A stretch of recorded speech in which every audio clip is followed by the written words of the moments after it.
मुझे ये भी ज्ञात है, लेकिन इन्होंने जो मुझे पागल कर रखा है कि रुलाना और ये परेशान करना, जो हम नींद नहीं आती, खाना नहीं अच्छा लगता है, ये क्या है, ये मेरे समझ में नहीं आता। तो भोजन कौन बनाता है? मैं ही बनाती हूँ। तो अच्छा स्वादिष्ट बनाया करो।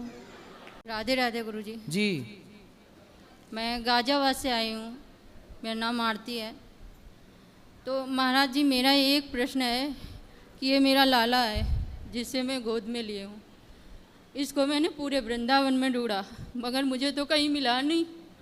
मगर ये मैं इतना रोती हूँ, मुझे रुलाता बहुत है, ना मुझे भूख लगती है, ना मैंने खाया भी नहीं है 10-11 दिन से, मगर ये मिलता ही नहीं है। मिलेगा कहाँ? जिससे पूछती हूँ बोलते हैं कि कहीं नहीं मिलेगा।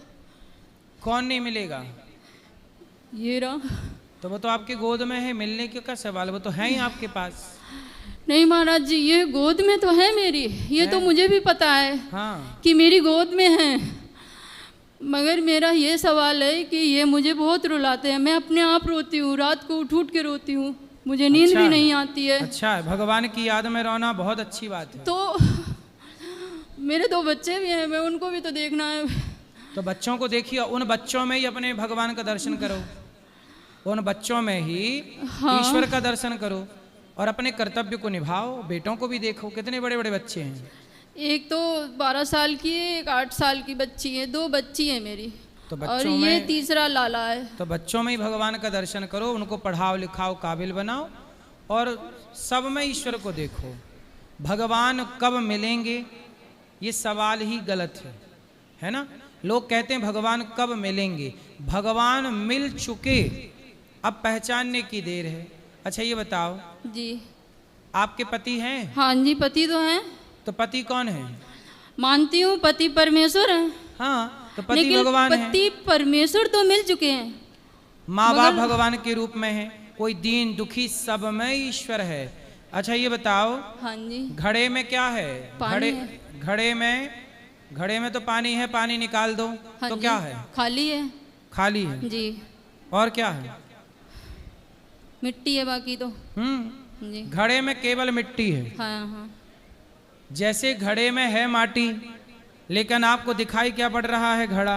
हाँ जी, जबकि है वो क्या? मिट्टी। हाँ घड़े में मिट्टी है, घड़ा जैसा कुछ भी नहीं है, एक आकार को घड़ा कहा जाता है। उसी तरह है मिट्टी पर कहा जा रहा है घड़ा। उसी तरह आप जो देख रहे हैं सब है भगवान। जो दिख रहा है, आंखें जिसे देख सकती हैं वो ईश्वर ही है, ईश्वर के सिवा कुछ दिख ही नहीं रहा। परंतु जैसे कुम्हार से क्या बोला जाता है, भैया घड़ा दे दो, कोई ये नहीं बोलता घड़ा भैया भैया मिट्टी दे दो। उसी तरह लोग कहते हैं ये स्त्री है, ये पुरुष है, ये पेड़ है, ये पौधा है। व्यवहार में तो सबको कहते हैं ये स्त्री है, ये पुरुष है, ये पेड़ है, ये पौधा है, नदी है, समुद्र है, आकाश है, पानी है, लेकिन है सब में ईश्वर। जैसे है माटी पर दिख रहा है घड़ा, ऐसे है भगवान पर दिख रहा है संसार। इसलिए जो दिख रहा है वह ईश्वर है। इस दृष्टि से जब देखोगे कि ये भगवान है तो आपको फिर हर जगह ईश्वर का दर्शन होने लग जाएगा। ये विश्वास आ जाए कि ईश्वर ने संसार बनाया, सब में वही समाया है। अच्छा बताओ, सोने का आभूषण होता है, हाँ जी, सोने के आभूषण में क्या है? सोना है। आभूषण जैसा कुछ होता है? गले का हार, माथे की बिंदिया, हाथ की चूड़ी, कमर की करधन, हर आभूषण में क्या है? सोना है। पर हर आभूषण का नाम अलग अलग है ना। कान का झुमका, बाली, माथे की बेंदी, बाजूबंद, नाम सबके अलग हैं, सबके उपयोग भी अलग हैं, पर सब में एक ही सोना है कि नहीं? हाँ या ना? हाँ। उसी तरह नाम सबके अलग हैं, ये स्त्री, ये पुरुष, चींटी, हाथी, कुत्ता, बिल्ली, पशु, पक्षी, नाम सबके अलग अलग हैं, आकार सबके अलग अलग हैं, बोली भाषा सबकी अलग अलग है, पर सबके भीतर एक ही ईश्वर समाया हुआ है। जैसे हर आभूषण में एक ही सोना व्याप्त है। महाराज जी, ये बात मुझे भी ज्ञात है, मैं अच्छी तरह से इस बात को जानती हूँ, मगर मेरा भाव इतना है कि मैं इसके बिना, मतलब ये मुझे बहुत रुलाता है, रोती बहुत हूँ मैं। अच्छा है ना, भगवान के लिए रोना बुरा नहीं है। भगवान के लिए द्रौपदी रोती हैं, कुंती तो माता इतना रोती भी हैं, रुलाना नहीं है कि यशोदा मैं भटक मैया जाऊं। रोती हैं, गोपियां रोती हैं, भरत जी रोते हैं। राम के वियोग में भरत जी 14 साल रोए।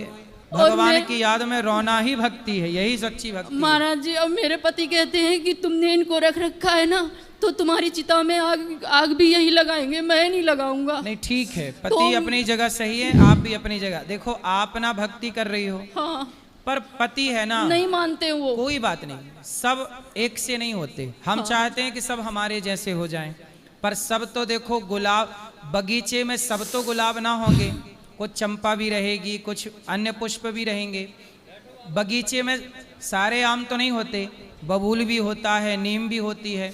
उसी तरह सबकी विचारधाराएं अलग अलग हैं। आप पत्नी हो ना, तो पति को लगता है कि मेरी पत्नी मुझे प्रेम करे, मुझे भोजन दे। अब आप दिन भर पूजा में लगी रहती होगी, नहीं तो पति परेशान हो जाते नहीं होंगे। महाराज जी, मैं पूजा नहीं करती हूँ, मुझे इतना पूजा में टाइम नहीं, मैं जॉब भी करती हूँ। तो अपने पति को टाइम लेकिन दिया करो। रात दिन मैं बस इन्हीं का नाम नहीं, जपती आप अपने पति को टाइम नहीं देती हो, देती हूँ। टाइम दिया करो। पत्नी का धर्म निभाओ। आप भक्त का धर्म तो निभा रहे हैं भगवान से। मैं नहीं इनके पीछे चलती हूँ, ये मुझे परेशान करते हैं। 2 अच्छा महीने है। से तो कुछ ज्यादा ही कर रहे हैं। आप बहुत भाग्यशाली हैं कि आपको भगवान परेशान कर रहे हैं, वरना लोग भगवान को परेशान कर रहे हैं। वरना भक्त भगवान को परेशान करता है, ये दे दो, ये दे दो, ये कर दो, ऐसा हो जाए, हम मुझे लड्डू कुछ चढ़ाएंगे, ये हो मुझे जाए। कुछ इनसे चाहिए भी नहीं। हाँ। मैं इनसे कुछ नहीं मांगती हूँ। बस मुझे थोड़ा अपने बच्चों को 8 साल का मुझे टाइम दे दें, तो मैं उनको सेवा कर सकूँ, अपने बच्चों की भी। तो बच्चों की सेवा करो, तो पढ़ाओ लिखाओ। अब ये इस टाइम दे नहीं रहे हैं, मैं क्या करूँ? मुझे तो यही लगता है कि किसी मंदिर में बैठ जाऊँ, जब तक यहाँ आए ना तब तक वहीं बैठी रहूँ। हाँ, तो आप देखो, आप बैठी रहोगी अच्छा है, लेकिन आप भगवान को पा चुकी, पाना बाकी है ऐसा मैं नहीं कहता। अच्छा, भगवान आपको मिल गए। कैसे मिल गए? हमें तो दिखते ही नहीं है। पति कौन है आपके?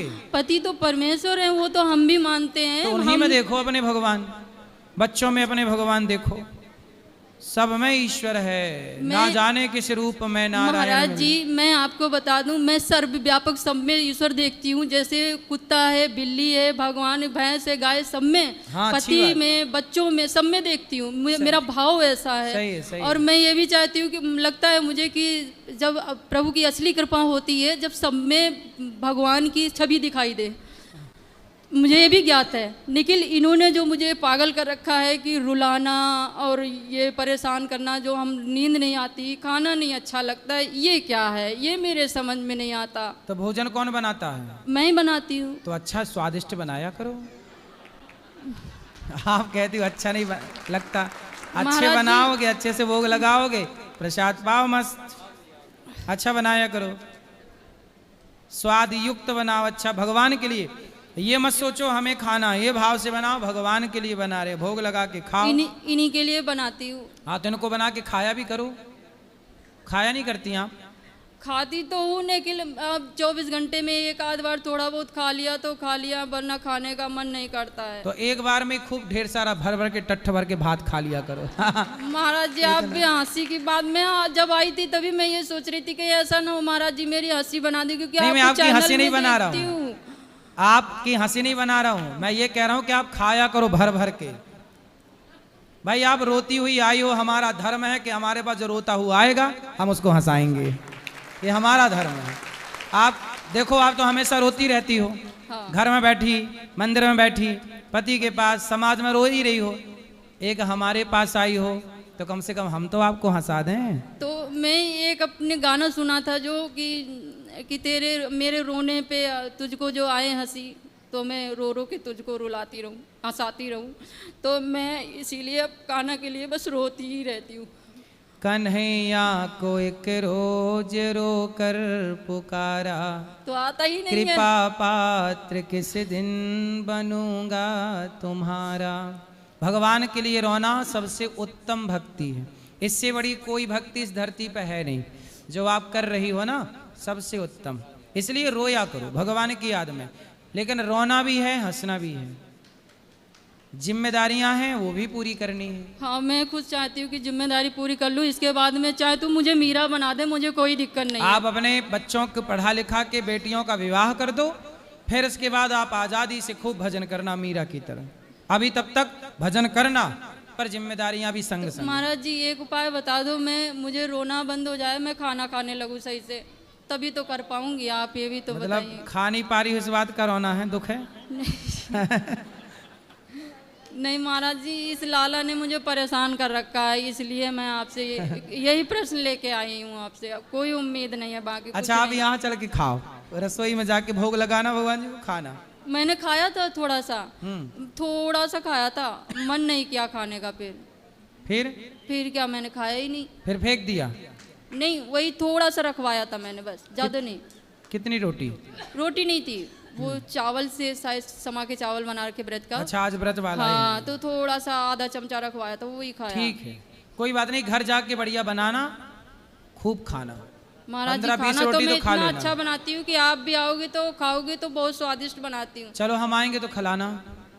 आएंगे, ठीक है महाराज जी। गाजियाबाद में रहती हूँ मैं। राधे राधे। चलो।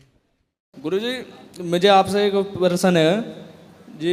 आज मैं जो यहाँ पे खड़ा हूँ, एक लड़की के बदौलत खड़ा हूँ मैं। किसकी बदौलत? एक लड़की के बदौलत। लड़की? जी, जिससे मैं प्रेम करता हूँ। अच्छा। 2 साल से। ठीक है जी गुरुजी, वरना मैं तो गुरुजी आपकी प्रेमिका आपको यहाँ लेके आ गई? लेके नहीं आई है, मैं खुद आया हूँ। ठीक है। नहीं, आपने कहा ना उसकी बदौलत खड़ा हूँ। उसके रास्ते पे चला, मतलब उसने मेरे को बहुत अलग बना दिया। पहले मैं ऐसा नहीं था, मैं मूवीज वगैरह देखना, इधर उधर बैठना वगैरह बहुत, और आज मैं उसकी बदौलत आया हूँ। तो अब मैं उसको छोड़ना नहीं चाहता हूँ। तो कौन बोल रहा है छोड़ने का? उसके घर वाले राजी नहीं हो रहे शादी करने के लिए। फिर वो लड़की क्या कह रही है? वो करना चाहती है, लेकिन उसके घर वाले राजी नहीं है। वो जाति समाज को लेके आते हैं बीच में। कभी कहते हैं कि ये दूसरी जाति का है, ये दूसरी जाति का है। तो आपकी जाति क्या है? मेरी जाति वाल्मीकि है। और लड़की की? जायसवाल। तो लड़की के परिवार के लोग तैयार नहीं है? उसके परिवार वाले तैयार नहीं है। तैयार होते हैं तो उसको धमकी देते हैं। और आपके माता पिता तैयार हैं? मेरे घर वाले तैयार हैं। उसके घर वाले तैयार होते हैं तो कहते हैं कि अगर तू इसके साथ जाएगी तो यहाँ पे मत आ जाना, हमारे लिए तू मर गए, इस घर में मत आ जाना बिल्कुल भी। कौन? लड़की के माता पिता? लड़की के माता पिता। तो अब आप लोग जब देखो लड़की के माँ बाप तैयार नहीं हैं, आप तैयार हैं और लड़की तैयार है, अब आप ही बताओ किस परिस्थिति में आपकी बेटी होती। माना कि, जरा सोच लो, माना कि आपकी बेटी होती और वो किसी लड़के से प्यार कर रही होती, जैसे आपसे वो लड़की कर रही है, और वो लड़की किसी और से विवाह करना चाहती, तो आप पिता होते उस लड़की के, अब आपकी बेटी के, तो आप क्या करते हैं? आप करा देता हैं? मैं करा देता। करा देते हैं। प्रेमानंद महाराज जी गुरुदेव जी हैं, जो उन्होंने सवाल बताए थे कि जिस लड़के से एक बार प्रेम कर लिया उसको कभी छोड़ना नहीं चाहिए। तो मैं तो उनके कहे पे चल रहा हूँ। तो जब प्रेम किया था तब महाराज जी से पूछ के गए थे कि महाराज जी हम कर लें प्रेम? तब महाराज जी से पूछा था, महाराज जी हम इनसे कर लें? नहीं जी। नहीं। जब कर लिया, अब तो फिर उसके माँ बाप, आप बताइए उस लड़की पे आपका अधिकार ज्यादा है कि उसके माँ बाप का अधिकार ज्यादा है? माँ बाप का अधिकार ज्यादा है। मैं तो उसको कुछ कहता ही नहीं। मैं तो कहता हूँ कि अपने घर वालों से बात करो, लेकिन घर वाले उसके बार बार इस तरीके की बातें बोलते हैं। यदि घर वाले तैयार हो जाएं, सब राजी मर्जी है, तो कर लेने में कोई बुराई नहीं है। राजी है उनकी, लेकिन बस वे समाज का डर ले रहे हैं कि इस जातियों के समाज पर का। आपको ये समझना चाहिए कि सब राजी मर्जी है तो कोई दिक्कत नहीं, पर लड़की के माता पिता राजी मर्जी नहीं है तो फिर नहीं करना चाहिए, क्योंकि लड़की पर या लड़के पर, आप पर आपसे ज्यादा और किसी लड़की से ज्यादा आपके माता पिता का अधिकार है। ऐसे किसी भी लड़की पर, जब आपकी बेटी होगी ना, तो उस बेटी पर आपका अधिकार ज्यादा होगा। आप मतलब आप माँ बाप का। तो लड़की पर किसका अधिकार ज्यादा है? माँ बाप का। इसलिए उसके माँ बाप की राजी मर्जी होना यही धर्म है। बस यही धर्म है। मैं तो इसी धर्म के अनुसार चल रहा हूँ। मैं किसी और लड़के की तरफ आँख ठाके नहीं देखेगा। अगर उसके घर वाले राजी हो गए ठीक है, वरना मैं आपकी शरण में आ जाऊंगा हमेशा के लिए। ठीक है, ठीक है, अच्छा है, बात कर लो। भगवान करे आपका जीवन सुखी रहे, सुखमय जीवन। गुरु जी को कोटि कोटि प्रणाम जी। मेरा प्रश्न ये है कि मैं नोएडा के भंगेल गांव से बिलोंग करता हूँ जी। और मेरा प्रश्न ये है कि मेरे अंदर ना, जैसे उन भाई ने बोला कि क्रोध बहुत ज़्यादा मेरे को आ जाता है, मेरे को भी आता है। पर मैं कभी किसी पे चिल्लाता नहीं हूँ ऐसे कि जैसे पापा पे चिल्ला दिया, मम्मी पे या बहन पे चिल्ला दिया। होता क्या है कि पापा कभी कभी होता है ना कि बिना वजह चिल्ला देते हैं, पिता बेटे के ऊपर ऐसे ही चिल्ला देते हैं, कभी कभी किसी और का गुस्सा उतार देते हैं। सही है। तो मेरा मन करता है कि मैं भी उनको बोल दूं कुछ अचानक से एकदम कि ऐसे करके मैं अपने आप को कंट्रोल कर लेता हूँ उस टाइम। तो फिर बाद में सोचता हूँ कि मैंने ऐसा नहीं बोला, मैंने अच्छा किया। तो इस चीज़ का ना वो चीज़ कंट्रोल नहीं हो रही है, तो उसको कंट्रोल कैसे करूँ मैं समझ में नहीं आ रहा। तो आपके पिताजी आपको डांटते रहते हैं? नहीं, ऐसा नहीं है कि डांटते रहते हैं, मतलब डांटते हैं कभी कभी। मतलब ऐसा होता है ना कि मेरे अंदर भी पिताजी, मेरे पिताजी के जीन्स हैं मेरे अंदर भी। सही है। तो उस चीज़ का मेरे को दिखाई देता है कि मेरे जैसे मैं गुस्सा करता हूँ ना दांत भींच के, तो मेरे पापा भी ऐसे ही करते हैं। तो उस चीज़ को सोच के मैं मतलब भूल जाता हूँ कि छोड़ो क्या बोलूँ। हाँ, तो पिता को क्या जवाब देना है? कोई जवाब जरूरत नहीं है। पिता को बोलने दीजिए, आप कुछ मत बोलिए। उस समय आपकी समझदारी यही है कि आप चुप रहें। तो ये चीज़ आगे के लिए कंट्रोल नहीं हो रही ना, मैंने बहुत बार कोशिश भी कर ली। देखो, जो व्यक्ति अपने को कंट्रोल नहीं कर सकता वो सबको, समाज को क्या कंट्रोल करेगा? इसलिए किसी को ना जानो, किसी को ना जीतो। जानना है तो खुद को जानो और जीतना है तो स्वयं को जीतो। हम अपने क्रोध को जीतें, यही तो चुनौती है। इंसान के आगे चुनौती क्या है? मंगल तक जाना चुनौती नहीं है, चंद्रमा तक पहुंचना चुनौती नहीं है, स्वयं को जान लेना और स्वयं को जीत लेना चुनौती है। मंगल तक जाना, जो मंगल तक गए, चले गए, पूछिए उनसे कि क्या खुद को जीत पाए? खुद को जीत लेना मंगल पे जाने से, चंद्रमा पे जाने से ज्यादा कठिन काम स्वयं को जीत लेना है। जो स्वयं को जीत लेता है उसके जीवन में मंगल हो जाता है, उसे मंगल पे जाने की जरूरत नहीं है। धन्यवाद गुरुजी, धन्यवाद जी। गुरुजी आपके श्री चरणों में कोटि कोटि प्रणाम इस दासी का। जी। और गुरुजी मेरा प्रश्न ये है कि खाटू श्याम बाबा किस मतलब क्या कृष्ण से शीश कैसे दान दिया था? बर्बरीक जी ने भगवान से कहा कि हम कुछ ही बाणों में युद्ध जीत सकते हैं महाभारत का। तो भगवान ने कहा चलाओ। तो एक बाण से उन्होंने सारे पीपल के पत्तों पर छेद कर दिया। जी। तो भगवान ने कहा कि भाई तुम साथ किसका दोगे? तो उन्होंने कहा कि जो पक्ष हारने लग जाएगा उनका साथ दे देंगे। तो भगवान समझ गए कि हारेगा तो दुर्योधन, और आप जैसा योद्धा दुर्योधन का साथ देगा तो दुर्योधन की ताकत बढ़ेगी, वो मिसयूज करेगा ताकत का। तो सिर काट दिया भगवान ने। तो कटा हुआ सर पूरा महाभारत देखा। बाद में भगवान ने अपना नाम दे करके, मेरा नाम श्याम आज तुम्हें देता हूँ और तुम खाटू में जा कर के रहो और सदा मेरा स्मरण करते रहो, जो भक्त आए उन पर कृपा करते रहो। तो तब से नाम पड़ गया खाटू श्याम। तो भगवान कृष्ण की कृपा से ही उन्हें ये सब कुछ प्राप्त हुआ। तो कृष्ण भगवान और खाटू श्याम बाबा अलग हैं? हाँ, अलग अलग हैं, अलग। पर भगवान ने अपनी ताकत, अपनी शक्ति और अपना नाम उन्हें दे दिया। वो बर्बरीक हैं पर भगवान की शरण में, भगवान के भक्त हैं वो, और भगवान ने फिर अपनी शक्ति प्रदान कर दी। गुरुजी आपको जो मैं स्टूडियो में देखती थी, न्यूज़ चैनल देखती, मुझे इतना दिल धक धक करता था। मैं जब मेरे पति जी न्यूज़ ज़्यादा देखते हैं तो आपके जो देखते थे स्टूडियो में तो बहुत दिल धक धक। देखो कैसे कैसे लोग हैं कि गुरुजी को कितने क्वेश्चन कर रहे हैं कि कितना अच्छा काम कर रहे हैं मेरे गुरुजी। और गुरुजी मैं चरणोदक चाहती हूँ आपका, मैं आपका चरणोदक लेना चाहती हूँ। ठीक है मैया, आप तो आशीर्वाद दो। गुरुजी मैं सुबह आपका चरणोदक ले सकती हूँ? आप आशीर्वाद दो हमें, बस सेवा करते रहें बस।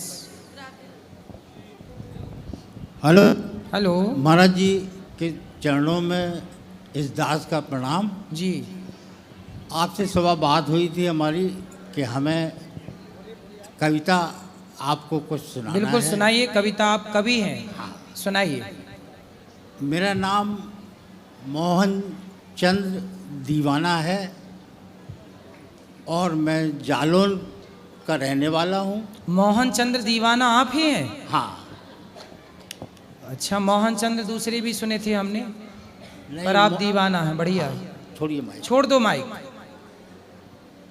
तो सबसे पहले आपको भगवान श्री कृष्ण के चरणों में सादर समर्पित ये छंद है। सुनाइए सुनाइए, छंद सुनाइए। कोमल कपोल कारी कजरारी कोर कढ़ी, कोमल कपोल कारी कजरारी कोर कढ़ी, कुंचित है केश काले किशन कन्हाई के, भाल सोहे मुकुट, वाह। मुकुट में मयूर पंख, कानन में कुंडल, सुहावे यदुराई के, वाह। निरख के अंग अंग, कोटि कोटि भी अनंग, वाह। निरख के अंग अंग, सुंदर। कोटि कोटि भी अनंग, नत नत जावे आगे बाकी तरुणाई के, सुंदर। ऐसे मनमोहन पे वारी वारी जाए अली, भयो है अधीन विश्व जाकी प्रभुताई के, वाह। भयो है अधीन विश्व जाकी प्रभुताई के, सुंदर। एक क्षण राधा जी के चरणों में सुंदर। सादर समर्पित। 16 कला में परिपूर्ण है जो भली भांति, उनकी कला के बड़े कौतुक नवीन हैं, जिनके गुणों का करें गुणगान देव ऋषि, सुंदर। ऐसे गुणवान सर्व गुण में प्रवीण है, वाह। जिनके अधीन काम क्रोध मोह लोभ सृष्टि, जिनके अधीन जी जी काम क्रोध मोह लोभ सृष्टि, वाह। ऐसे कर्म योगी कृष्ण सृष्टि में विलीन है, वाह। और सुंदर। धन्य धन्य ब्रस भानुजा, धन्य ब्रस भानुजा, बड़ी है बड़ भागनी तू, जो त्रिलोकी नाथ है वो भी तेरे अधीन है, वाह। वो भी तेरे अधीन, वो भी तेरे अधीन है, जो त्रिलोकनाथ है वो भी तेरे अधीन वो है। भी तेरे अधीन है। कुछ पंक्तियां अगर आज्ञा हो हाँ तो। हाँ, बहुत सुंदर सुना रहे। ये आपने लिखा है? हाँ, ये हमारा, ये आपकी रचना बा, बहुत बढ़िया कवि हैं आप, उच्च कोटि के। एक आध्यात्म चिंतन पे आप कुछ सुनाइए। पंक्तियां देखें। मैं ढूंढता रहा जिसे, मैं ढूंढता रहा जिसे वो आत्मा में है, वाह।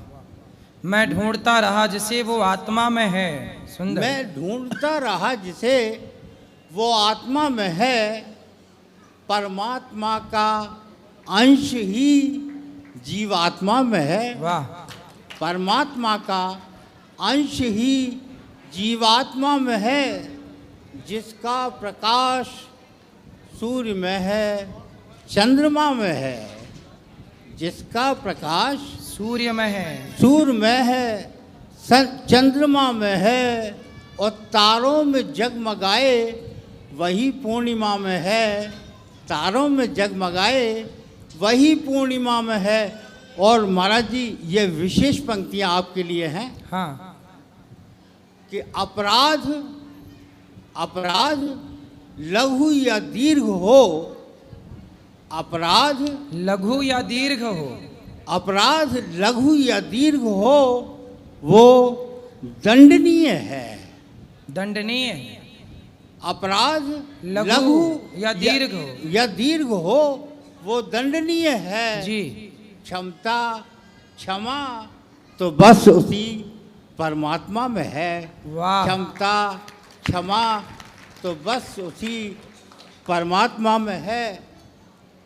और दीवानापन दीवानापन प्रभु के लिए व्यर्थ प्रदर्शन, दीवानापन प्रभु के लिए व्यर्थ प्रदर्शन, यदि मन महात्मा सा न धर्मात्मा में है। दीवानापन प्रभु के लिए व्यर्थ प्रदर्शन, यदि मन महात्मा सा न धर्मात्मा में है, तो दीवानापन प्रभु के लिए व्यर्थ। महाराज जी से एक निवेदन है हमारा कि हमें आपका नंबर चाहिए, अगर कभी भेंट कौन हो। सा नंबर? आपका मोबाइल नंबर। Mobile number? ठीक है, ये पंडित जी अभी दे देंगे आपको नंबर।